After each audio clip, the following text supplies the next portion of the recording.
Welcome to KOAN Hot Talk, 1080 AM, 95.1 FM, The Joe Miller Show. We have with us Nonie Darwish, the author of 3 books, Now They Call Me Infidel, Cruel and Unusual Punishment, The Devil We Don't Know. You've probably heard of Arabs for Israel. She's the founder of that group.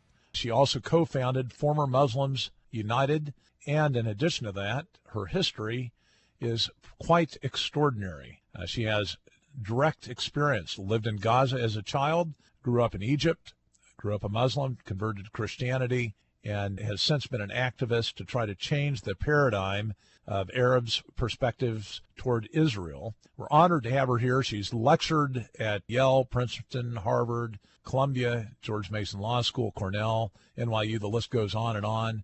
She's been active across the world lecturing about the conflict in Israel and abroad with respect to Islamic jihadism. Nonie, welcome to the show. My pleasure, Joe, to be with you on your show. I'm a big fan. Well, thank you, Nonie. I appreciate that. I don't know whether you're aware of this or not, but I've been to Israel a couple of times over the last 3 or 4 years and have seen, even in that short span of time, some significant changes that have occurred there as far as attitudes toward the West go. And it obviously is a very tenuous situation, especially with what we see going on even outside of Israel. I'd like you to just give, before we get into what's going on contemporarily, though, can you give our listeners a kind of a background, a brief history of where you come from and what brought you to the point of recognizing that Israel really is not the enemy of Arabs? Oh, absolutely. It's a long road, Joe. It wasn't easy because when you grow up in the Middle East and the Muslim world, you're bombarded with total fabrications and rewriting of history. We are taught to hate and reject and never make peace with non-Muslims. When you were in school, wherever it's in school, politicians, the media, in every way you go, the values of the culture, it's all about jihad.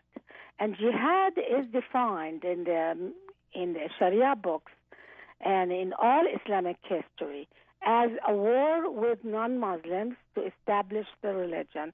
It is a holy war. And whatever they are telling us today after 9/11, I have never heard it in the Middle East when they said it means an inner struggle, self-analysis.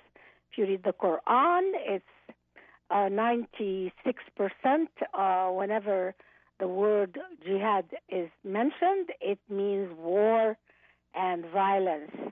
And only 3% it doesn't mean war and violence. So and I would assume growing up in Gaza and Egypt, I mean, the same attitudes then are prevalent today. I mean, has there been a real change? It's the same thing, and it was even getting worse because with the oil money, with petrodollars, the Muslim world became even more radical because this revived the goals of Islam. Islam was actually, before the discovery of oil, was weakening with the end of the Ottoman Empire. It practically weakened, and the area was dominated by the British and the French in the early 20th century. And Islam was merely very ritualistic, and then with the discovery of oil and petrodollars, so especially in the hands of nations that created Islam, like Saudi Arabia and Gulf states, these are the nations where Islam came from, and they rediscovered their power through the oil money. And the West, even though they boycotted, we were under boycott for oil in the 70s. When I was in the 50s, when I was a child, I used to hear that in Arab media. I didn't even understand what it meant, but I was a child. But I remember, let us hurt the West by not supplying them with oil. This is in the heart of how Arabs think. They want to hurt the West. So when did you leave Egypt? What year? In 78. December 78. I was 30 years old. And were you a Muslim at the time that you left Egypt, or did you Yes, I convert before was. then? I considered myself a Muslim, and I went to a couple of mosques here in America when I arrived, and I was shocked by how radical they were, and jihadists. It was very political. It was very anti-Semitic, and they wanted us to wear the Islamic clothes, even though I never wore Islamic clothes in Egypt. Very few women at that time wore Islamic clothes in Egypt. Right. And they wanted us to wear Islamic clothes to assert ourselves and to show a different identity, and for us to conquer America to Islam. That was what was talked about in mosques in America. And so, at what point did you say, this is not for me, or did you? Right away, I could not go again. I went 2 times, and I said, no, this is jihad. I escaped jihad. I escaped this culture of violence and war and the adoration of war and sacrificing yourself, sacrificing lives of children, women, and men for the purpose of jihad, for the purpose of achieving, conquering the world for Islam. And I was scared. I left that mosque and I was scared. I said, I'm not going to be here again. And I lived for 17 years in America without a religion. And finally, I visited a church and a synagogue, and I wanted to know what they talk about, because in the mosques in the Middle East, it always ends, the service always ends with cursing the non-Muslims. That's how we prayed. And I never heard anybody in the church curse anybody, never heard anybody in a synagogue curse anybody. And that was the moment that I said, oh, my God, something is wrong with my religion. My religion prides itself on cursing non-Muslims openly in the mosque from the pulpit. And that's when I said, I cannot belong to that religion anymore. And then when 9/11 happened, I spoke to many people in the Middle East, people who were considered even moderate by Egyptian standards, who didn't even practice the religion. And they all told me the same thing. How dare you say Arabs did this? Don't you know the Jews did 9/11? It's a Jewish conspiracy. And I hung up the phone and wept. It was a moment where I truly felt like I could not belong or relate to my culture of origin anymore. Because if you hit them in the head with reality, they will still deny it.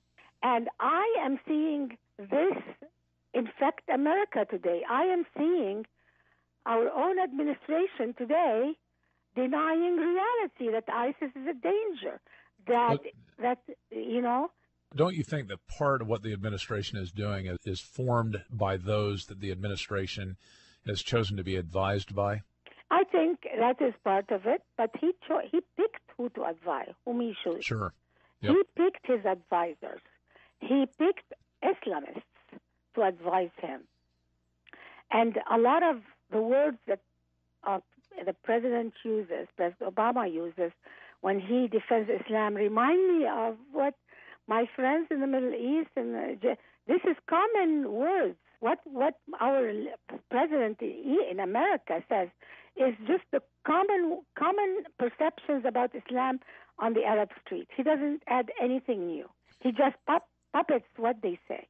It amazes me when you look, it's not just what he says or what he doesn't say, but it's also his actions that seem to actually advance the cause of these Islamists. And we just have a minute left before the next break. But when we come back, I'd like to talk a little bit about how you actually got to the point of supporting Israel, especially after your experience in Gaza and in Egypt. And I also like you, of course, to talk about what is actually happening beyond Israel, across the Middle East, with ISIS, with the other players that seem at some point not to actually have the same unified interest as ISIS. We've had a number of guests try to break that down for us, but it's still a little confusing as to whether Al-Qaeda, ISIS, Iran, Turkey, do they really all have the same underlying objective or not? And we'll talk more about that with Nonie Darwish, an expert in this area, lived in Gaza, lived in Egypt, former Muslim, been a lecturer throughout the United States. We're honored to have her on the program. Stay with us in a few minutes. More with Nonie after this. Welcome back to KOAN Hot Talk, 1080 AM, 95.1 FM, The Joe Miller Show. We're honored to have with us Nonie Darwish. Nonie is a former Muslim. She grew up in Gaza and in Egypt. She is the founder of Arabs for Israel. Find out more about that at arabsforisrael.com. She also co-founded Former Muslims United, www.formermuslimsunited.org. And we're talking about it right before we ended the last segment about the multiple different groups across the Middle East. Some people believe that they're fighting for the same goal. Others see that they appear to have different interests. And the players, of course, ISIS, Iran, Al-Qaeda, Turkey to a certain extent, Free Syrian Army. You've got, take your pick, probably a dozen different major groups that are operating in the Middle East, fighting for something. Nonie, you're an expert on this. Tell us your view. Are they fighting for one goal, or are they more fighting amongst themselves? They're fighting for one goal, which is dominating the world for Islam. There are many sects in Islam. The two major ones are Sunni and Shiite, and both of them are extreme. Neither one is really better than the other when it comes to human rights. So the West doesn't have to really be too worried about who controls, because sometimes Shiites, whether Shiites or Sunnis, it really doesn't. I mean, we're afraid of Iran more, but let me tell you, the 19 terrorists of 9/11 were Sunni. They were not Shiites. They were not Iranian. So what America should understand is it really doesn't matter, because both of them are very dangerous for our way of life. You have many different sects, many different groups, but really the bottom line, they're all the same. Whether you call it Al-Qaeda, ISIS, each group comes up and delegates the terror to another to legitimize itself. So it starts, for instance, the Muslim Brotherhood. And then another sect comes out of the Muslim Brotherhood. They call themselves Al-Qaeda. And then Al-Qaeda produces ISIS, and so on and so forth. And, just like in Gaza, it started with the Fidaiyin, and then it became Fatah. And then Fatah was a terror group. And then Fatah claimed that they stopped doing terror group, but they birthed Hamas. And then, so they keep birthing other groups and delegating the terror to the other group to claim that they have been rehabilitated. But this is exactly what Islam does. It wants to confuse the West, to keep the West busy trying to dissect who's the bad guy and who's the good guy. And we keep falling into that trap. Well, let me ask you this. I mean, there clearly is a distinction between national governments and religious governments. And, the United States has displaced several national governments like Gaddafi's in Libya. We're working on Assad in Syria. We deposed Hussein in Iraq. And those governments, even though there might have been religious components, they were really motivated by power and by nationalistic interest, right? Absolutely. There's only two kinds of government that can exist in the Islamic region. Only two kinds. The theology, like Saudi Arabia and Iran, or the military dictatorships. And these are called by the West secular, which I disagree with. They are not secular. They still call themselves Muslim, and they say they still, like Saddam Hussein, he had Allahu Akbar on his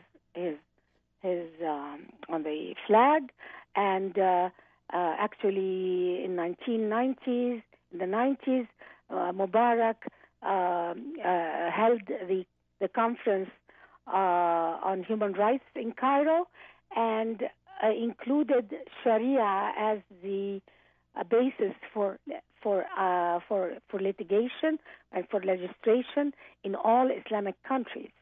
So let us not be fooled by military dictatorships, because they can be just as radical as the Islamic.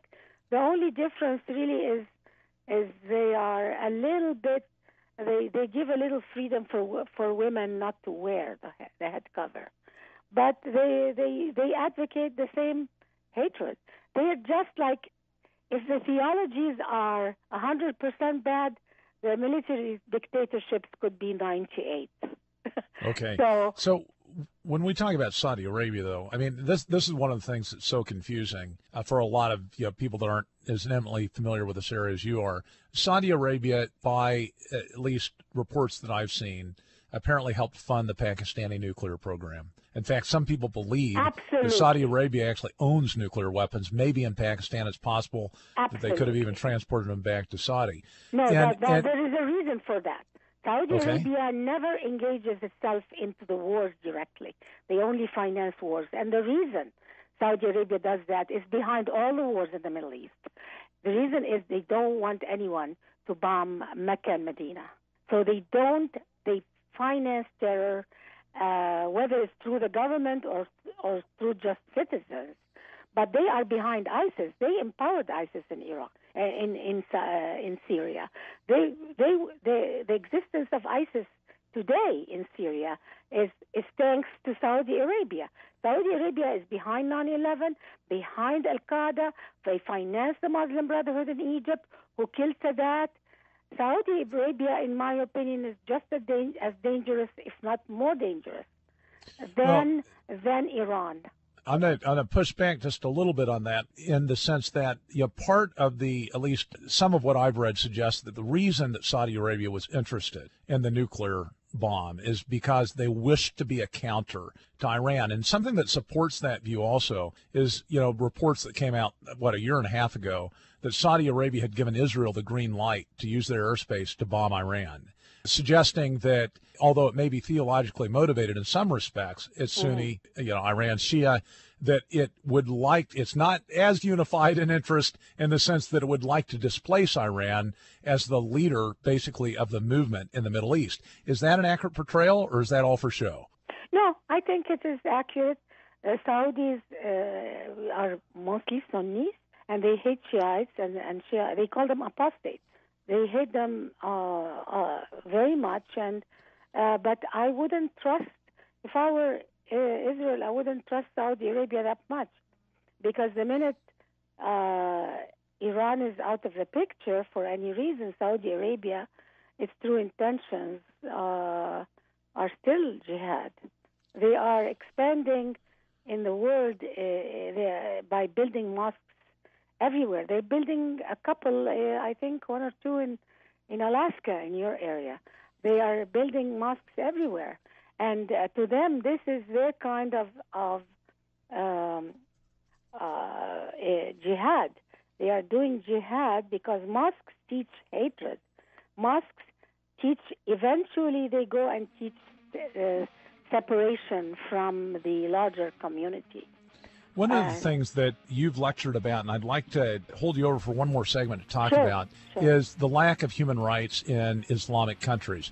We have this kind of love affair of the Obama administration and some on the left in the United States about Islam and how it's compatible with the American democratic experiment, how it really is not something that steps on fundamental rights. You know differently, right? Absolutely. This is the opposite of our value system. I would love to have you give us just a clear understanding of that.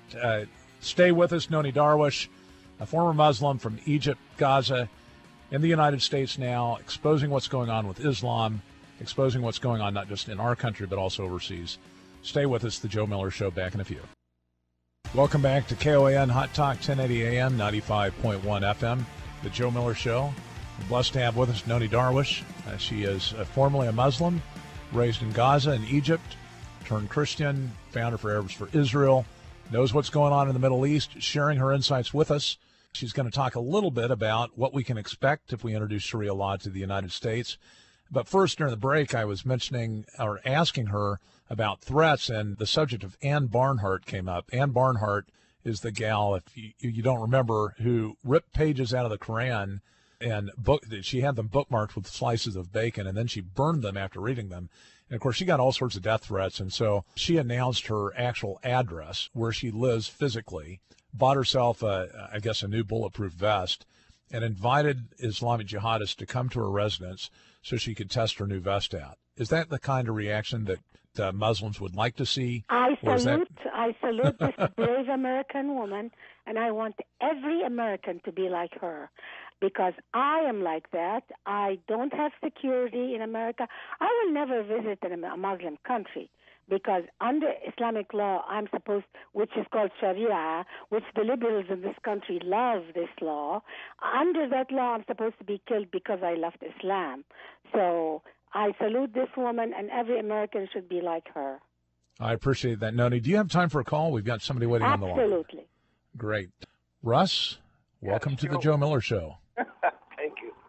I wanted to ask your guest two things, and I think you've already answered one. You said she's a former Muslim and now a Christian. Is that correct? Russ, we got a little bit of feedback going, but Nonie, I think Russ asked whether or not you're a former Muslim and a present Christian. Yes, I am a Christian now, and anybody who says that Islam is just another Abrahamic religion is not true. Islam has values that are opposite to the biblical values. Completely opposite. Yeah. I've always believed that. I've never bought the line that it's a peaceful religion at all. I think if Muslims say that, they're ignorant of the Quran. No, there is no value of peace at all, or love. And well, there may be some peaceful Muslims, but that doesn't mean that Muslim religion is peaceful. Let me ask you one more question, if I may. Mm-hmm. Can you give your opinion, or what do you think of Netanyahu or President Netanyahu's speech to Congress? Excellent. This is a historic speech. He understands the Middle East more than anybody else. He understands the Middle East more than Obama. Obama is very naive about his understanding of Islam or the Middle East or the world or the world even. Well, you said he's naive. You give him that much credit to be naive? Yeah, well, he's part naive, part confused. No, he's confused. All Marxists are confused, and I consider him a Marxist. Totally. Those are my questions, Joe. I didn't. All right, Russ, I appreciate the call. The one consistency that I see with the president is that he's anti-Americanist in his view. Everything he does, it seems, is counter to the interests of the country. When you try to create consistency out of his Marxist background or his Islamic upbringing, it just doesn't. The only thing that really makes sense is that when he acts, we can expect it to hurt the country. Yeah, and not only that, the strangest thing about Obama, he's the first president I've ever seen in the world who cares more about foreigners than his own citizens who elected him. I don't think even the worst dictator on earth cares about foreigners more than his own citizens. Yeah, it's pretty unreal. It seems that he learned a lot as a kid. He cares more about the illegal aliens. He cares more about Muslims. He cares more about whoever he has a cause outside America. And he goes and apologizes for America. And frankly, I feel that the American people are abused by their system and by their government. It's time for the American people to demand respect. And one of the things that's abusive of the American people is his effort. He's opened the floodgates to Islamic immigrants, transporting in thousands, the resettling. Of course, the amnesty is a separate issue, but it appears almost that he is trying to introduce elements of Sharia law into the country. Now, this is the area of your expertise, and this is an area of your expertise, too, about what happens. What can women in this country, for example, expect if they were to fall under Sharia law? Okay, Islam without Sharia is like a policeman without a gun in a bad neighborhood. So Islam uses Sharia to protect itself to grow. So what is Sharia? It's the Islamic law. It is the most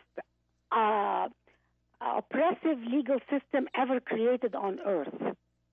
And it's oppressive especially for women, but it's also oppressive for men because it demands from men to go put their life on the line, die for the sake of Islam, to grow the power of Islam around the world. So it gives the right for men to beat their wives.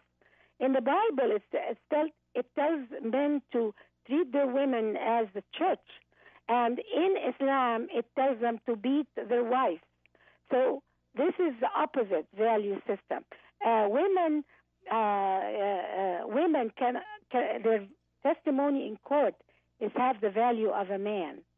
Honor killing, there are laws in Sharia that will not punish those who kill a woman whom they perceive as having committed a sexual crime. So there are many, many laws, but there are also laws that are very destructive for democracies. For instance, there's a law that says that a Muslim head of state can come to power through seizure of power, meaning through force. So that explains why all these revolutions happen.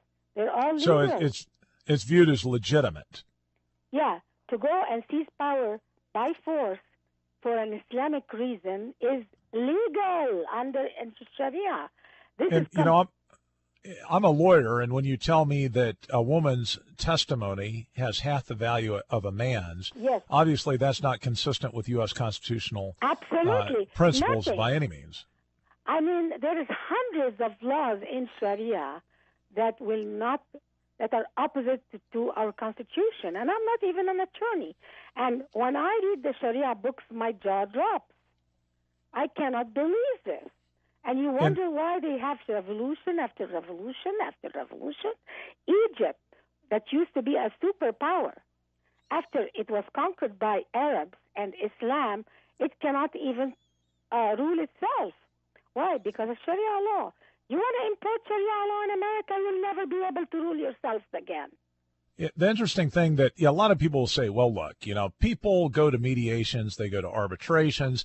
They all the time pick somebody to go out there and help them resolve disputes. Why not let Muslims choose to go before a Sharia court to resolve their disputes in America? And my answer to that is, well, because it violates due process, equal protection. It violates all these foundational principles in the U.S. Constitution by denigrating testimony of women, elevating the testimony of the man, not pursuing things that obviously under American law should be pursued. I mean, it's just completely contrary to what we expect. And yet you're telling us that that's what really most Muslims want is Sharia law. Is that right? Well, according to Islam, you have to live under Sharia law. And we have welcomed Islam as an equal religion to be treated equally to our biblical values. And this is wrong, because Islam is not just a religion. Islam is a political system that is totally in opposition to Western democracies. And if we bring it in, we are going to suffer in our political system and our value system and our human rights, equality under the law, because it's in direct conflict with, totally in conflict with human rights. I mean, put aside ISIS. Look what Saudi Arabia beheads people in the public squares. It flogs women in the public squares. This is Sharia law. They cut the hands of thieves. This is Sharia law. Nonie, I really appreciate your insights. It's been invaluable for our listeners to hear from somebody that was actually raised in this environment, that saw the light, went a different direction, is now out there actively involved for a force for freedom. Again, Nonie Darwish, founder of Arabs for Israel, former Muslims United, author, They Call Me Infidel, Cruel and Unusual Punishment, The Devil We Don't Know. It's been a real honor having you on the program, Nonie. Thank you so much for your time. Thank you so much. Pleasure. Anytime. Bye-bye.